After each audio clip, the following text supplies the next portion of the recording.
Welcome back, darlings. This is a very special one for you. The first ever Costello V8 MGB Roadster. And why this is special is it's a unique car in a way. This one's actually one of one, although there are other Costello V8s. This one's unique with its bonnet hood and everything. The story of the Costello MG V8s is that prior to MG making a V8 MGB, then they thought wasn't possible, Ken Costello built some. And this particular car was his development and prototype car. He took this to MG, they saw it, thought, God, this is actually amazing, and then promptly stopped supplying him with Rover V8s. And his kind of went away and they made the MG V8. So this is the original V8 Roadster, and it's absolutely amazing.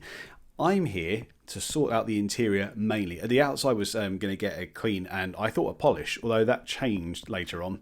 Because something else got thrown in the mix, which I'll show you at the very end. This was going off to a rally in France with some friends, and he just wanted the interior really cleaned up and looking its best. And you can see there's quite a lot of grime in this.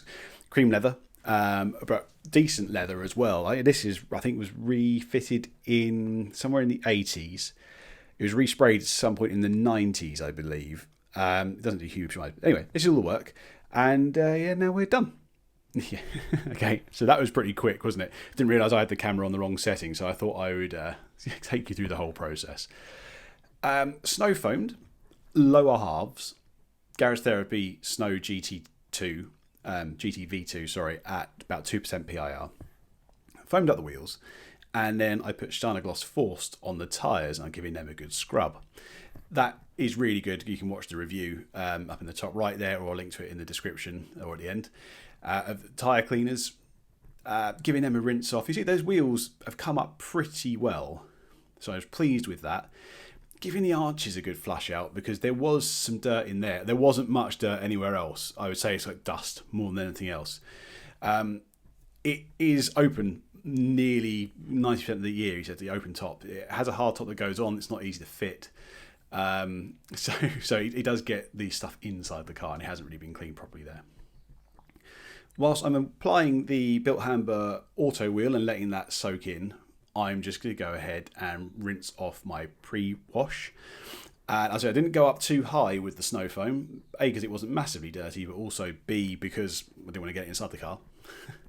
And when I was doing the wheels, while the wheel faces were very, very clean, you can see there that the dirt's coming off from the inside of the barrel. These are like traditional alloy wheels, I guess, and in the sense that they've got quite a big lip behind that and small openings. So they were lighter than the steel wheels. I'm glad it wasn't the spoked jobbies that I thought I was going to have to deal with.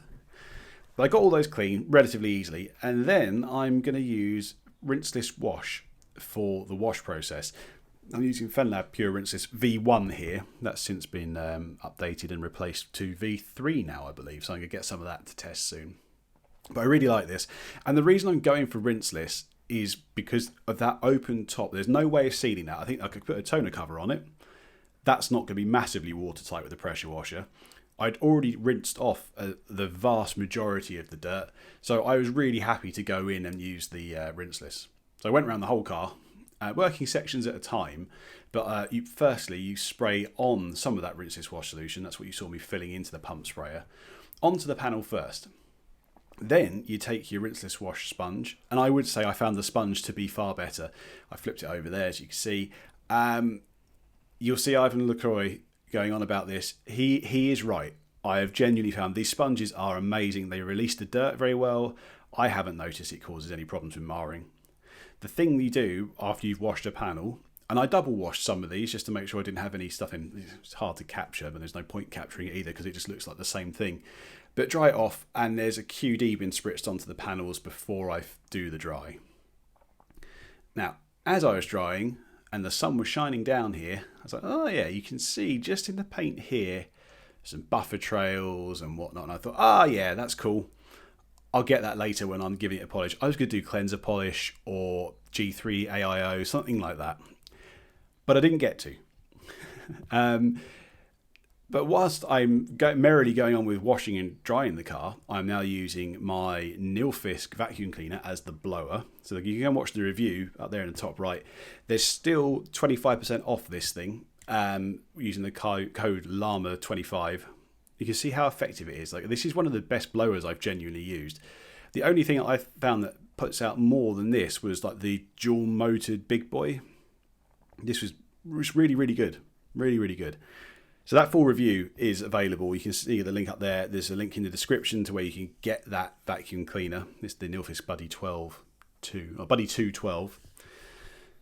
And whilst that's been going on, you can see me just getting some tar and glue remover. There was a GB sticker that had been removed from the paint there, and it was leaving a bit of sticky residue. So I was getting that off as well as the tar. Again, because I thought I was repolishing this thing, but it's good to de-tar anyway. Those rollover hoops, they needed some love. And I've gone, firstly, I was wiping them all over just to get the dust off them so I could really see what state I was in. And then I'm now hitting it with a microfiber cloth and the Tax Systems polish. It's not the most aggressive polish in the world, but it is nice. It's got a sealant built into it, so it means the finish stays fresh for longer. Now, I did the whole set of the hoop, and it took about half an hour with the cloth, and it really wasn't coming up particularly well. So I showed it to the owner, and he said, "Oh, last time I used with 440 wire wool." I was like, "Oh, if you're happy for me to do that, then I will do that." I didn't want to go in with that because I was worried about damaging the finish. This is all old stuff. And he was like, "No, cool, just go in with that." So I did, and it came up a lot better, as you can see. But even then, and this is really sped up, and I'm not going to show you both sides, but you can see how long I'm spending on this rollover hoop. I would probably say, all told, it was close to an hour polishing the hoop. I think I said 30 minutes originally with the microfiber cloth, probably 20 minutes. But I did it with the wire wool, and then I had to go over it again at the end with the microfiber cloth just to remove like the light hazing that gets left behind from doing this and finishing it off nicely. I didn't go with anything more aggressive like auto sole, and the reason for that was I didn't want to remove the chrome finish because it definitely was starting to pit. As you can see, there was like the rust coming through. I just wanted to get it looking as clear and shiny as possible and as fresh. And it really did by the end of this. And again, that Tax Systems polish, the best thing about it is it has a sealant built into it.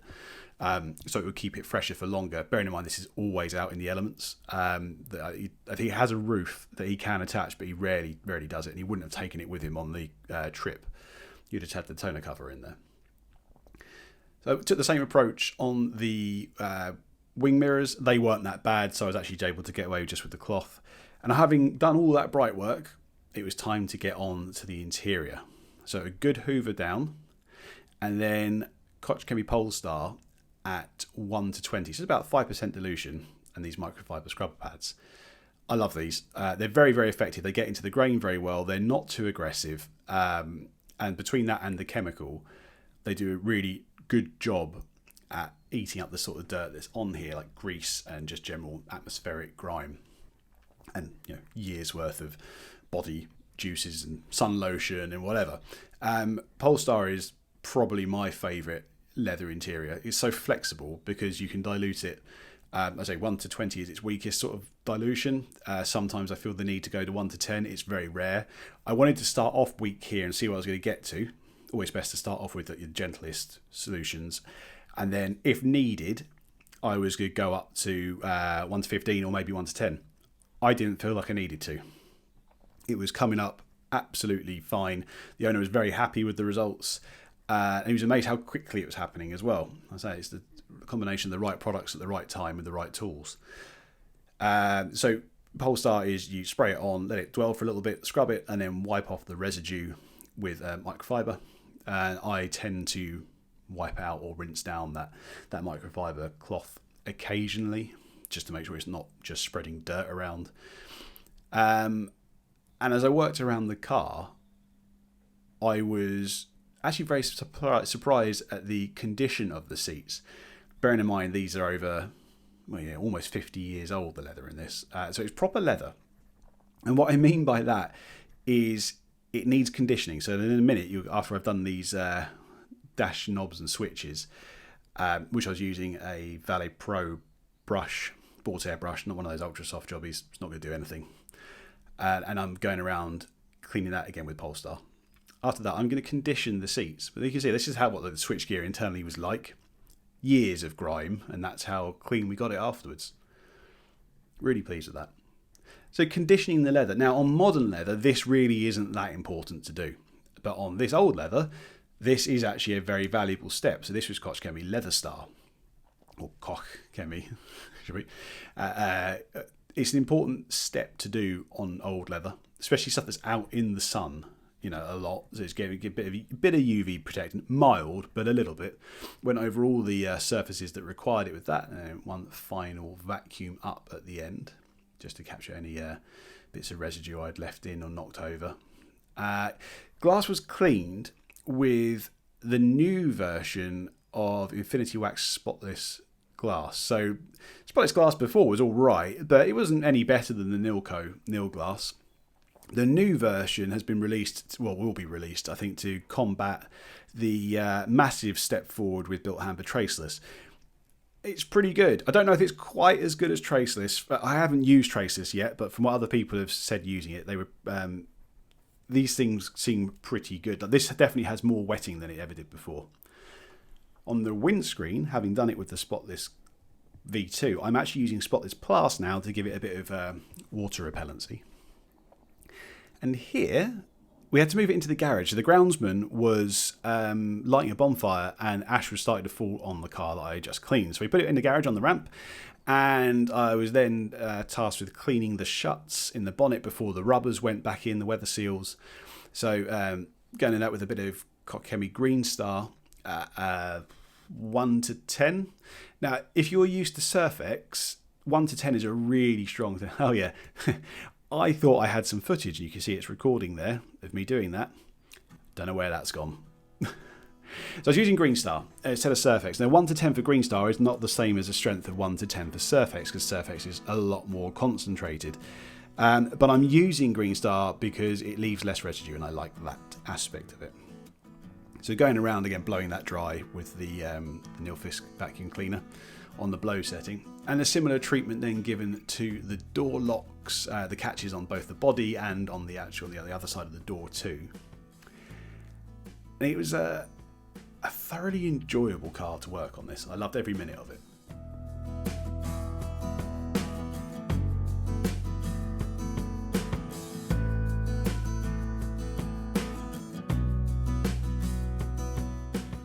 Now you can see I'm rinsing out here, and in this bucket is still the Rinseless wash solution. Now, that's not because I'm using it to clean, but now I am, and this is why Rinseless is a great product to have around, even after you've done the other parts of the clean. You can wipe down something, and you're not just using water, you've got something with a bit of detergent, which will lift and carry any residue that's left there, any dirt. And you can put it in there and wipe it down, and it's all safe and it's all good. As I said, I thought I was repolishing this. In the end, I didn't, because he got me another car to do, which I'll show you at the very end very quickly. So I'm applying a good LSP with some filling capability, and in this case, it's Nova Luster. That will give him about 5 months worth of protection, especially as it's garage. You'll probably get even more out of that. But it will give about 5 months-ish, and it gives it a lovely level of gloss, slickness, and some filling. So some of those minor swirls, that hologramming that I saw before, would look better now. It's very easy to apply and spread. Leave it a couple of minutes while you work around the entire car. By the time you're done, you just go and buff it with a ultra soft plush towel, and it's off and it's done. There's no streaking. I've never had any problems with Nova Luster in terms of streaking or buff off. It's really, really lovely, and I would recommend it to everyone. I've got a longer video review of that up there if you want to watch it. So a fantastic product to finish on a fantastic car. Last bit, of course, is to dress the tyres, and in this case I'm using the always brilliant Carscope tyre brush, and I'm using Geon Tyre Q2M. Wanted to give it some longevity this time, and a little bit of gloss to the wheels. It does knock back, as you see in the final finished pictures, but I didn't wipe any residue off. So I really like this. I think it's one of the, Geon's better products, actually. Q2M for the long-lasting one. Tyre Express is great as well if you want to do it. Apply it wet. Now you can see a cover over it, because I went off and did the other car and the car got covered, and I haven't taken the after pictures, so I've lifted it off a little bit. And you can see what we ended up with. I think this thing looks beautiful. The gloss is there, it looks clean and sharp, and all ready for the owner to take to France. While he was doing that, though, this is the other car. It is it's an original Arbath Fiat 500, which looks cool as hell. He's restored this one too. I mean, it's just in great condition. I think it's got like a 695cc engine. I don't know enough about these to know what that is compared to the factory. But it gave that a good, again, rinseless wash. ONR this time, because I could do like the glossing agents in that, which would be good. And then a quick polish of those little exhaust tips to make them look amazing. This sounded fantastic when it started up.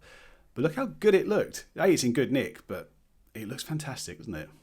So thank you very much for watching and listening, and I will see you in the next one.